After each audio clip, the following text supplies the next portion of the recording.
Hello and welcome to TaxVibe, a podcast of the Tax Institute where we peel back the layers of the Australian tax world. I'm John Storey, Tax Counsel at the Tax Institute and host for today's episode. Today I'm joined by Jonathan Ortner, Tax Partner at Arnold Bloch Leibler, and we're going to be discussing trusts and specifically the Family Trust Distribution Tax. Hi Jonathan, welcome to TaxVibe. Thanks, John. It's good to be here. Great. Well, I thought we'd start with the basics. Can you explain what family trust distribution tax is and why this integrity measure was first introduced, what the purpose of it was? Sure. So, what it is, firstly, is a tax separate from an income tax. It's actually a tax administered under the Family Trust Distribution Tax Act. And why that's relevant, I'll come to later. But it is a tax that arises where there's been a distribution by an entity that has either made a family trust election or an interposed entity election, with that distribution going to someone that is regarded as an outsider of the family group of the test person that is nominated in those elections. We'll get into the detail of what a test person is, what an election is, and how all that's done in practice. But that's broadly what the tax relates to. And it's a 47% tax on the amount that has gone out, the cash amount that has gone out, broadly speaking. In terms of the purpose or background as to why these provisions were introduced in the 90s, the main reason at the time was that trusts, unlike companies, didn't have any rules that governed or provided for restrictions around the carrying forward of tax losses. And so what that meant was that trusts were fundamentally treated differently to companies and provided an avenue for tax manipulation in the form of, trafficking schemes, trafficking of losses, where, by way of example, you might have a discretionary trust that has incurred losses due to investments that have gone bad, and the family that controlled that trust determined that there was an opportunity to sell essentially the control of the trust to some third party that could take advantage of that trust by injecting income that third party had earned from other sources. And so what was happening was that the relevant family group that had economically incurred the cost was not the family group that was benefiting from the use of the loss. It was some other party. And that was a manipulation deemed unacceptable at the time and was giving rise to revenue risks. And for that reason, rules were introduced to deal with the carrying forward of tax losses. As part of that, there was lobbying at the time to ensure that family trusts were not prevented from being able to carry forward losses because the tests were otherwise so restrictive that discretionary trusts may not have been able to, so long as those trusts made what's called a family trust election. So I might pause there. We can get into, depending on what you want to talk about, exactly what a family trust election means and how you make one, but that's the broad thrust of why the provisions were introduced in the first place. Yeah, well, it's interesting foreshadowing what we're going to be talking about, that the making of family trust election was intended to be a kind of concession. So effectively, if you make one of these elections, you don't have to satisfy all the complex trust loss rules that would otherwise, that were being introduced. But as I understand it, in practice, fast forwarding a decade or more, it's actually become a bit of a trap for trusts that have made family trust elections. Can you explain some of those traps and the problems you're seeing in practice where people have made family trust elections or think they have or whatever, and it's now causing major problems for some family groups? Yeah. So before I do that, maybe I'll just quickly touch on, what it means to make a family trust election. How do you actually do it? And then how does that trap arise as a result? So the making of an election under the current rules requires that an approved form be completed. And there are particulars within that approved form that need to be included, such as the name of the trustee, the year that you're specifying from which the election is to take effect, and most importantly, who the test individual will be. And why I say most importantly is that it is the test individual that is relevant to determining the family group that is capable of receiving distributions out of the trust or out of another entity that's made what's called an interposed entity election. But if we just focus on a trust and the making of a family trust election, let's just say, I have a family trust and I am nominated as the test individual. What that means is that my trust, or the trustee of my trust, can only distribute to family members related to me. So, for example, my daughter, my son, my wife, my parents. So natural persons that are regarded as family members as defined under the provisions. There's some exclusions with that, even though you would commonly think of them as family members. And then to entities that are related to me. And there's very specific rules around what kind of entities can be brought into my group.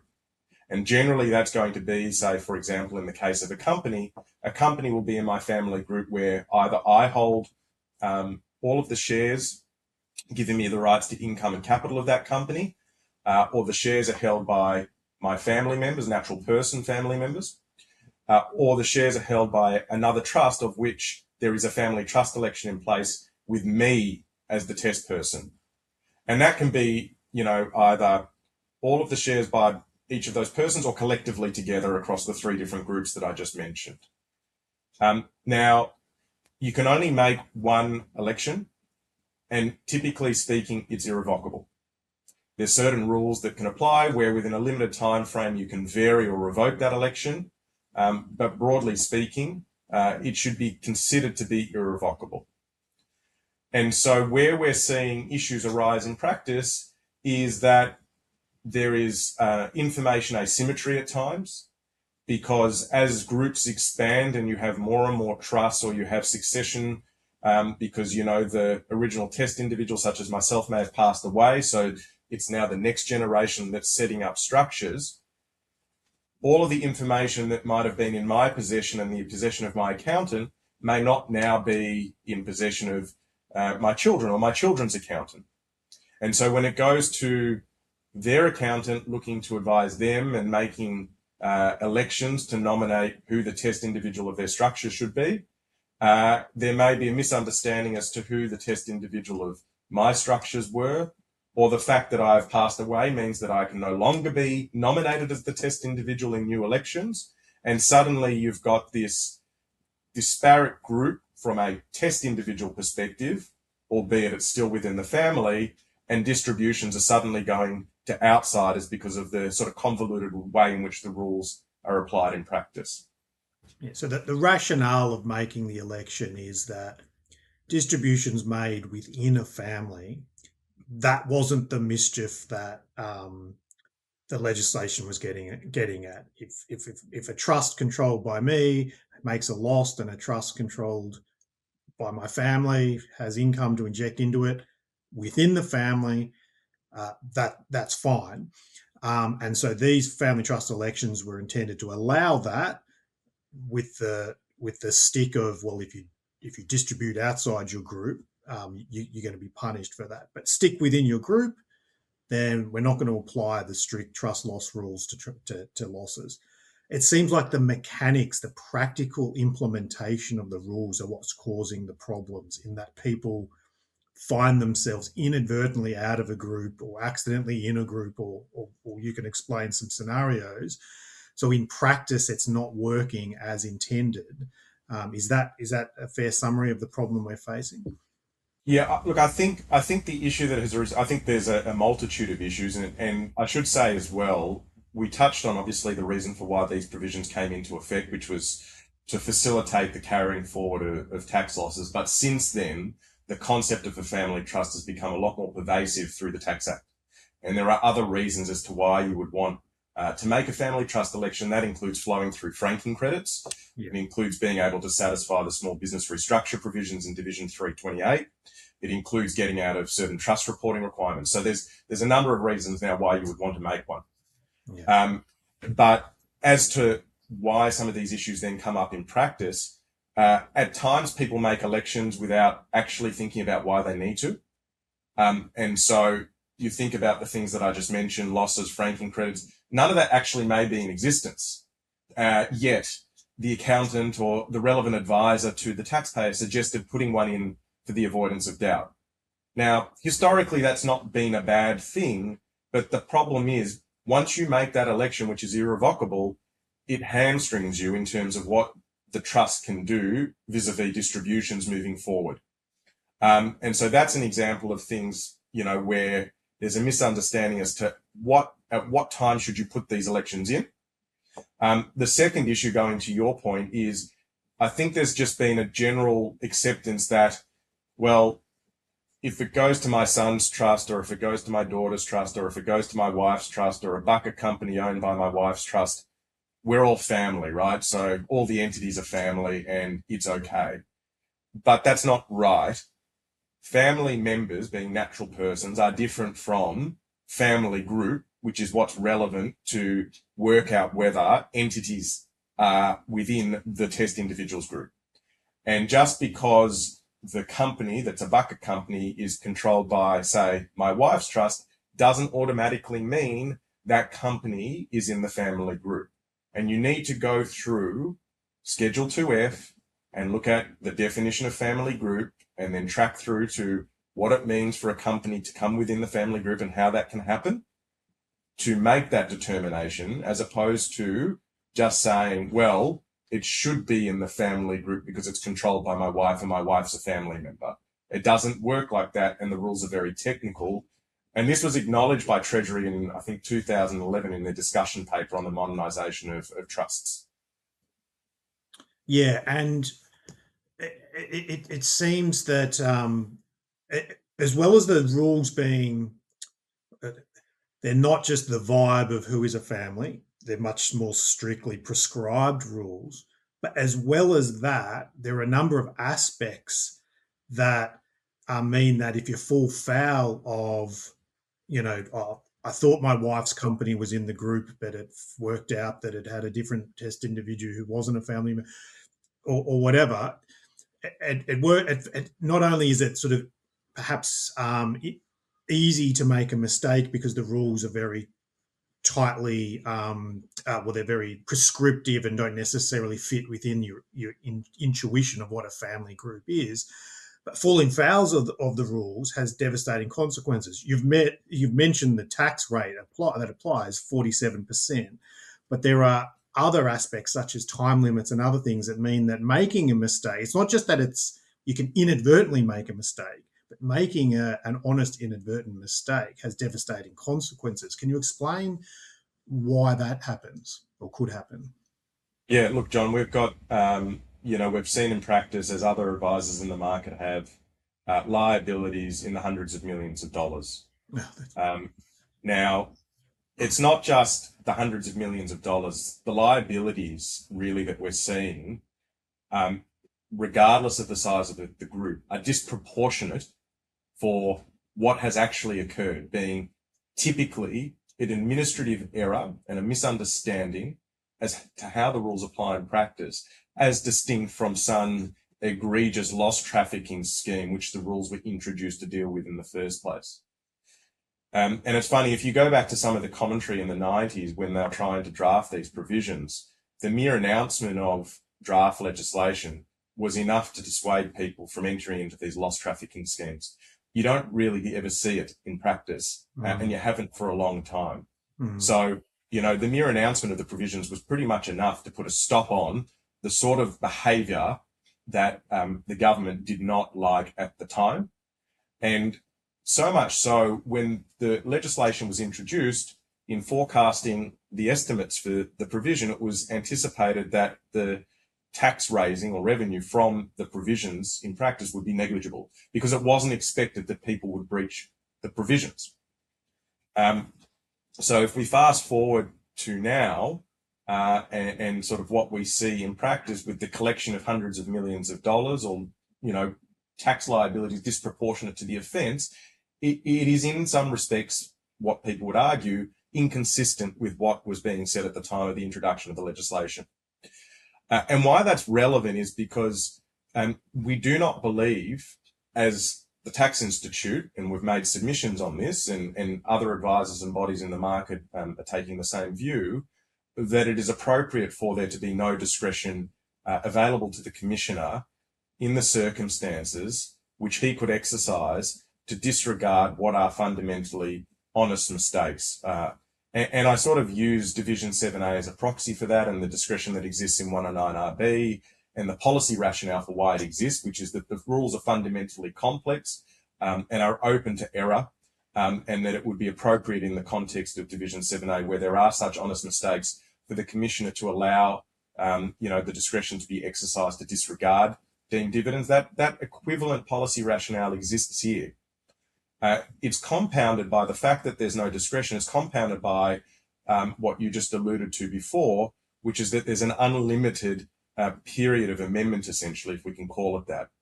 The reason for that is, as I mentioned at the beginning of this podcast, family trust distribution tax is different to income tax.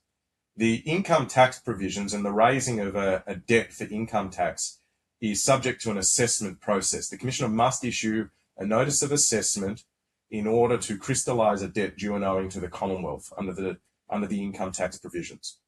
Whereas with family trust distribution tax, it is a liability that arises and a debt that arises 21 days after a breach of the provision.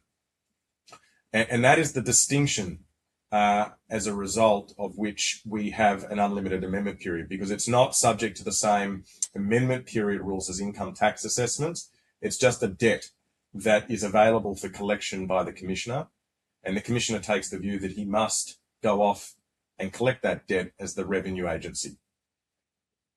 So when you think about what that means, the provisions were introduced over 25 years ago.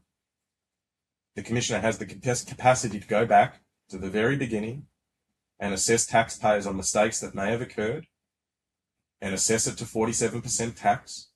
And then on top of that, there's a general interest charge, which compounds daily. And suddenly it doesn't take very much for an honest mistake to be something that causes a group to become insolvent. Yeah, let's just focus on the ATO for a second, because I have seen some recent comments that suggest that perhaps the ATO could be a little bit more lenient here. Recently, the government released draft legislation to introduce reforms to foreign capital gains tax rules. I won't get into the details of those rules, but one of the controversial aspects of them is that they'll be retrospective back to, I think, 20 years retrospective. And then a similar thing applies. Some non-residents don't lodge tax returns if they don't think they have a tax liability, so there's no time limit that has run its course, normally 4 years in most situations. The ATO almost immediately came out and said, yes, we wouldn't look to go back more than 4 years. And some people have found that inconsistent with what they're saying in respect to family trust distribution tax, where they say, well, our hands are tied and we're obligated to collect the full amount of tax. Do you have a comment on that? And I guess more broadly, it seems like the ATO is actually going after family groups because of this issue, perhaps more aggressively than they previously were. So the other practice that I should mention, in addition to what you're talking about with Div 855, is the Commissioner has a practice statement in relation to trustee assessments, where the Commissioner, although trustees are an issue with assessments and therefore have an unlimited period of amendment, if, say, for example, they were liable under 99 or 100A, as a matter of practice, the Commissioner will not go back more than 4 years unless there's been fraud or evasion, or the return hasn't been lodged for the trust when it should have been, and some other, types of egregious acts that might have occurred that justifies going back more than 4 years. And we put to the Commissioner, that, well, you've got this administrative practice with trustee assessments. Why can you not adopt the same approach for family trust distribution tax? And the Commissioner has been public on this, so I'm comfortable talking about it. It's been published in the AFR as an example. The family trust distribution tax, as I keep saying, is a debt that crystallises on a breach of the provisions 21 days after that breach. It does not require the Commissioner to go off and undertake an investigative process to then determine that there's been a breach of the provision, to then issue an assessment and crystallise the debt. Now, rightly or wrongly, the Commissioner views those two processes as two very different things.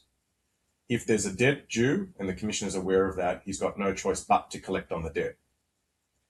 But if there's provisions that have the potential to apply, but they're not necessarily aware or not, the Commissioner's position on that is that he cannot dedicate compliance resources to the issue so that it doesn't come before him in order to make a decision to issue an assessment and create a debt that he'd otherwise be obliged to pick up. So that for the Commissioner is at least the distinction. In terms of Div 855, I don't think the Commissioner is saying that he would ignore, if put in front of him, the fact that, what might not have been captured by real property is now captured by real property.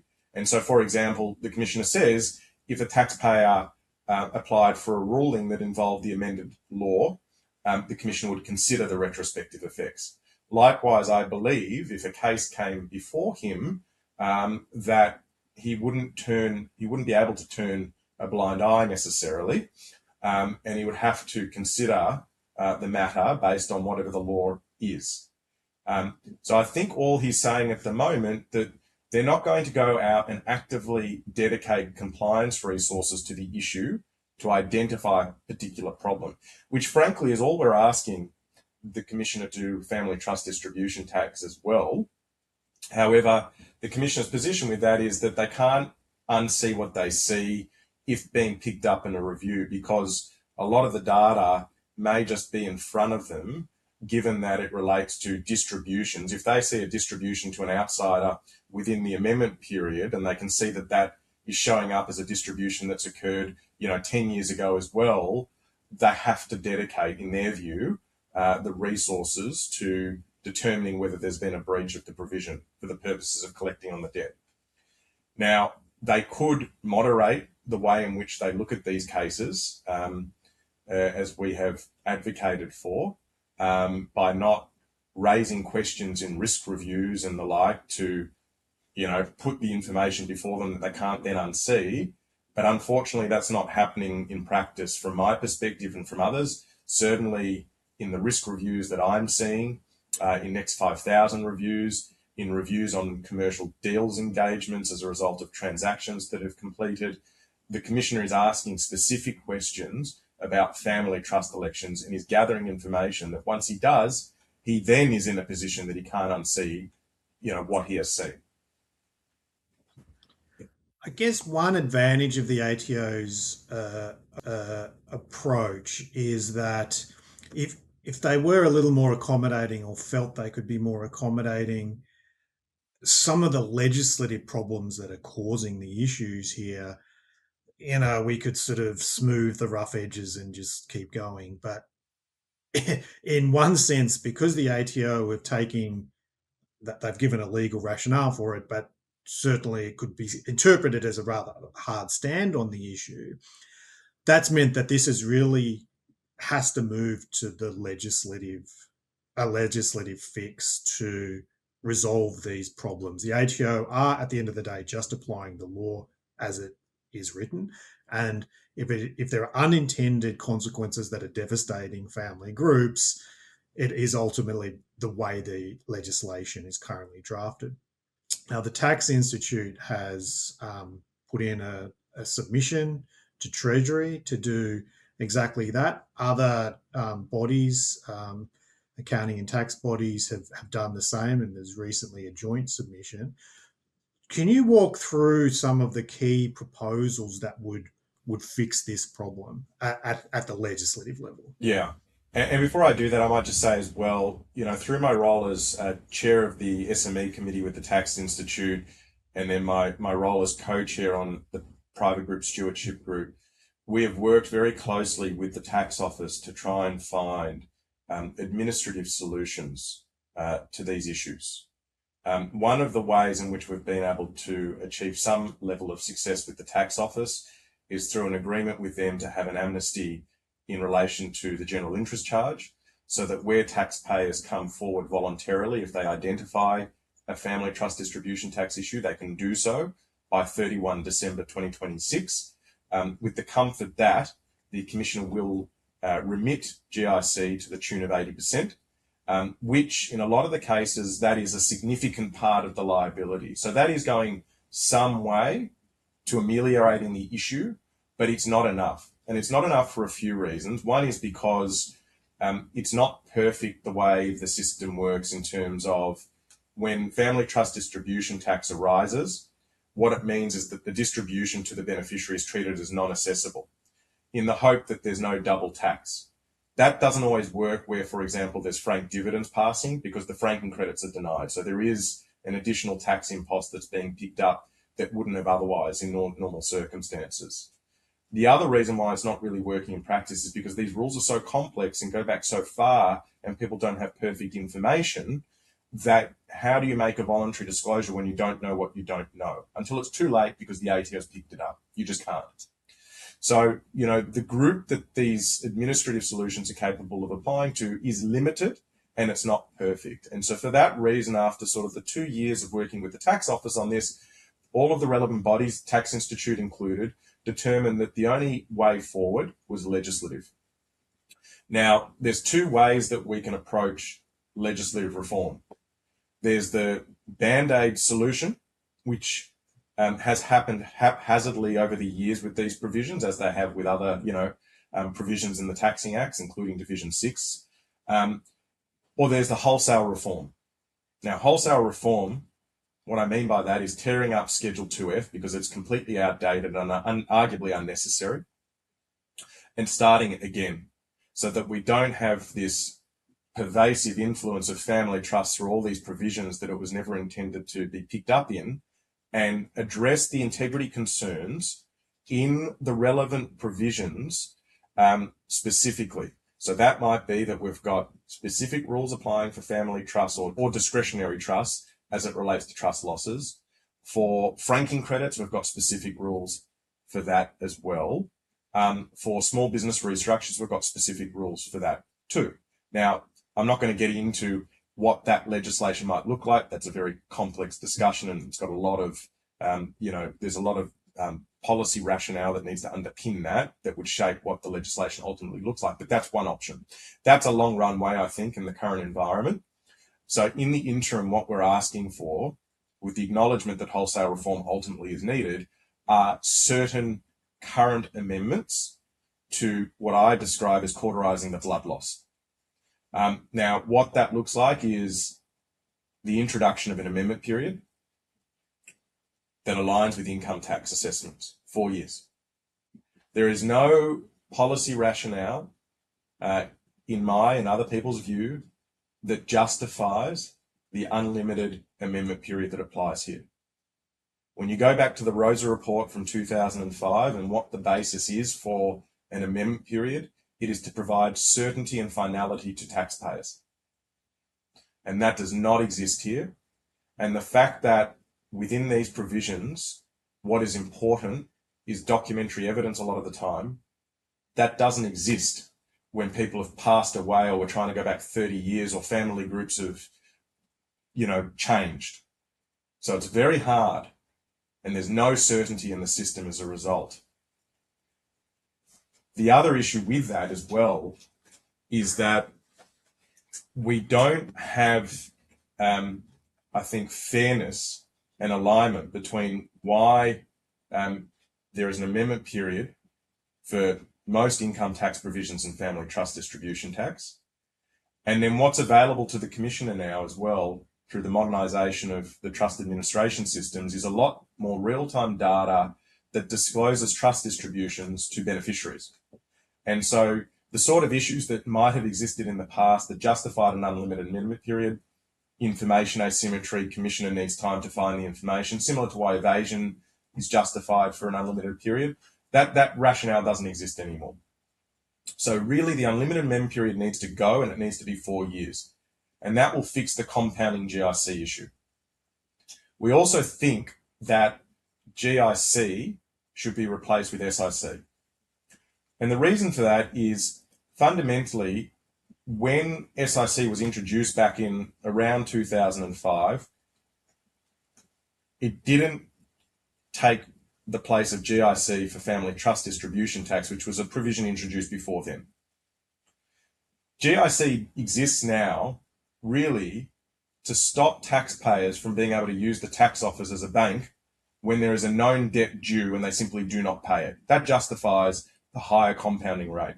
SIC, on the other hand, is an interest charge that's lower, that reflects the fact that you haven't complied with the provision, but you didn't necessarily know. There's got to be an interest charge for that, but it shouldn't be as severe as GIC because you didn't know about it and you haven't used the tax office as a bank, essentially. Now, family trust distribution tax is akin to that. You know, for the most part, people don't know they've breached the provisions until they've been picked up in a review. And for that reason, SIC is a far more appropriate interest charge than GIC. So what we're asking for as well is a change to the provisions to replace GIC with SIC.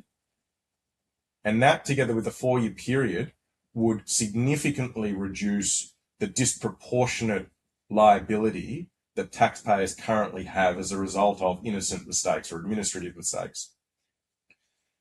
Further to that, we've also requested some changes to the ability to revoke or vary elections. What we're seeing in practice is that with a lack of understanding historically about the provisions and how they apply in practice, and with a lack of guidance around some of these rules from the Commissioner, and only some of those views coming out now, that test persons were chosen when they shouldn't have been, or because of information that might have been available in the portal from the tax office, or that wasn't available when it should have been, people have relied on that as a means of making certain elections when those decisions were incorrect because the information wasn't correct itself.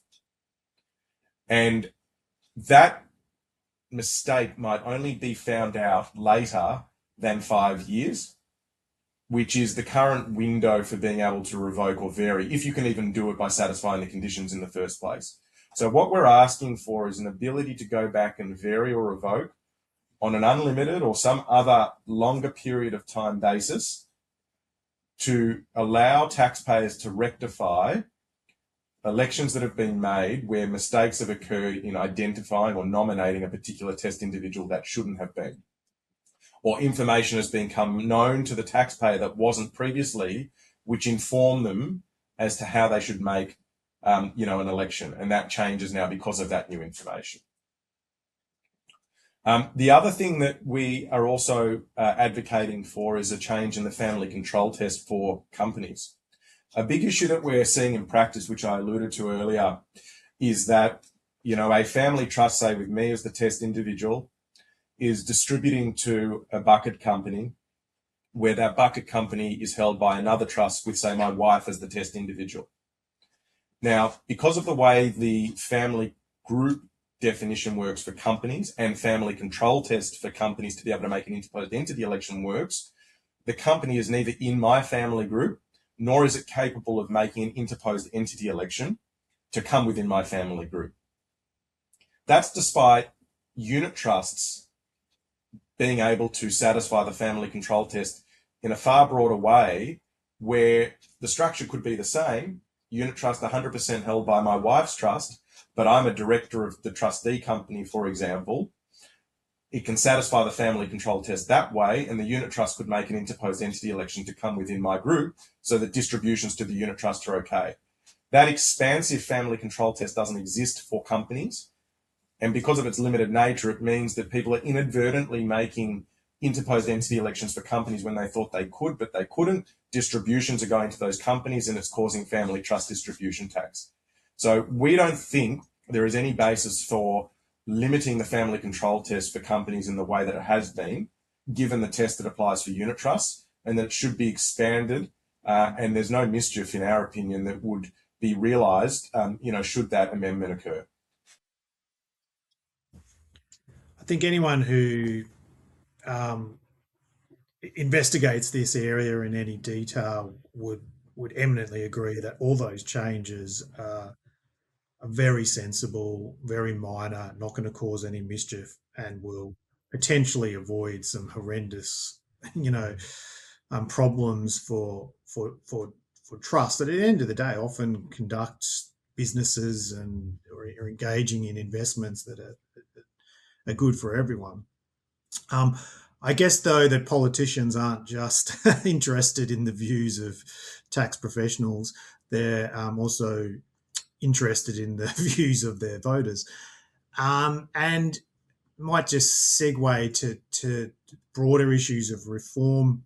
Um, the government are currently, as we speak, it's the week before the budget, federal budget for 26-27, and there is proposals to introduce a minimum tax on trust distributions. Um, and so you do see a segment in the media which tends to perhaps vilify the use of trusts as something that is, it's tax avoidance or that somehow people are doing the wrong thing. The irony is that tax settings, in many respects, has for decades encouraged people to set up their businesses or their investments in discretionary trusts. The 50% discount is the most obvious example where any advisor who doesn't want a negligence claim should be telling a client that, well, if you make a capital gain, if you put it in this structure, this discretionary trust, you'll get this discount if you sell, whereas another structure like a company, you won't. And so there's been tax policy settings that have encouraged people to invest in or use discretionary trusts, putting aside other things like estate planning and asset protection, flexibility, and all that sort of thing, which are broader issues, not necessarily just tax. So on the one hand, we've had people, the government almost, I mean, they probably wouldn't say they were encouraging it, but it was the effect of their policy. But I also see that there's going to be perhaps a little bit of trust bashing if this becomes a political issue, unrelated to family trust distribution tax, just if they're increasing the tax settings on trusts more broadly. So I guess I have some concern whether even sensible minor changes in the area of trusts is going to get lost in the noise of this issue. The flip side is that it might get people to look at the tax arrangements for trusts more broadly, or business entity taxation more broadly, and perhaps as a suite of reforms could address some of these issues. Which one do you think is more likely? Are we likely to go down the path of continued frustration in this issue, or could reform of trusts be on the radar? Look, John, I mean, from my perspective, this is about fairness and what's right.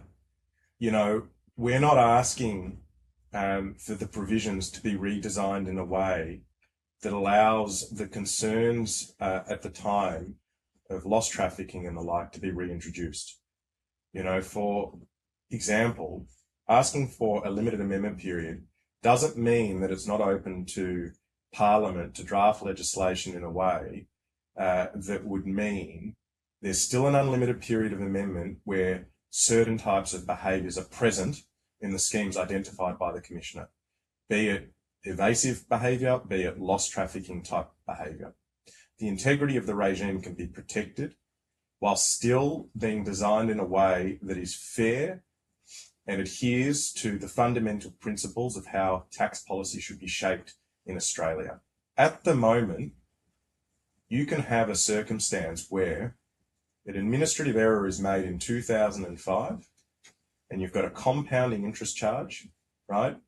The accountant might have charged $500 for assisting in the making of the election, may not have charged at all because it's just ticking a box.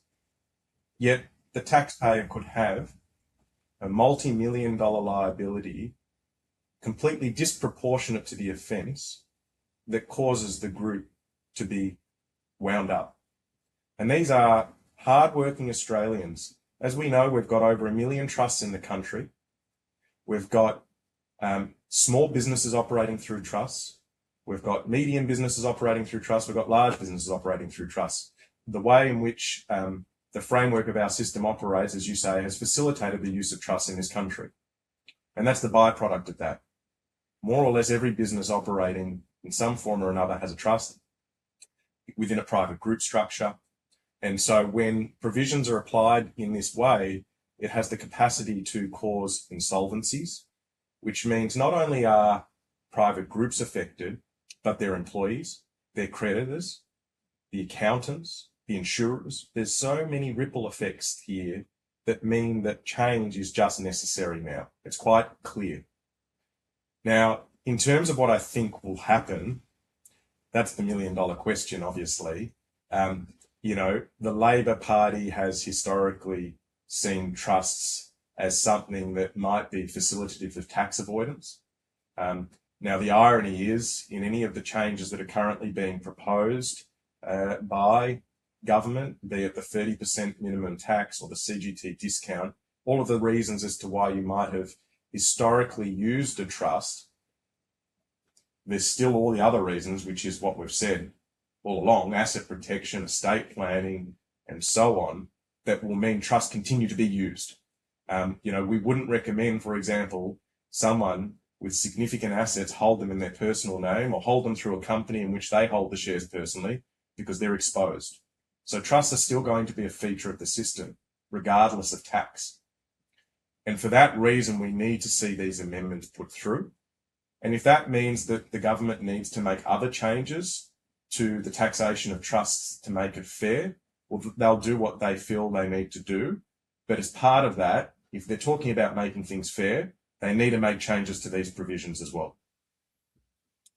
Yeah, well said. I think our tax system ultimately is a self-assessment system. It relies heavily on trust, and the sorts of scenarios you've explained do undermine trust in the system if it seems like it's. And I'm not blaming the current government. This has been successive governments going back some time, but if it is seen as being capricious, unfair, you could be wiped out because of a mistake by your accountant or whatever, that undermines confidence in the entire system. And for that reason alone, I think that the government should take on board our submission seriously and rectify these issues. Jonathan, thank you so much for your time. I've learned a lot more about family trust distribution tax than I knew going into this. I'm sure the audience has too. People can track this issue. Our submission is online, and any further developments will let people know. Thanks for being on TaxVibe. Pleasure. Thank you, John. It's good to be here.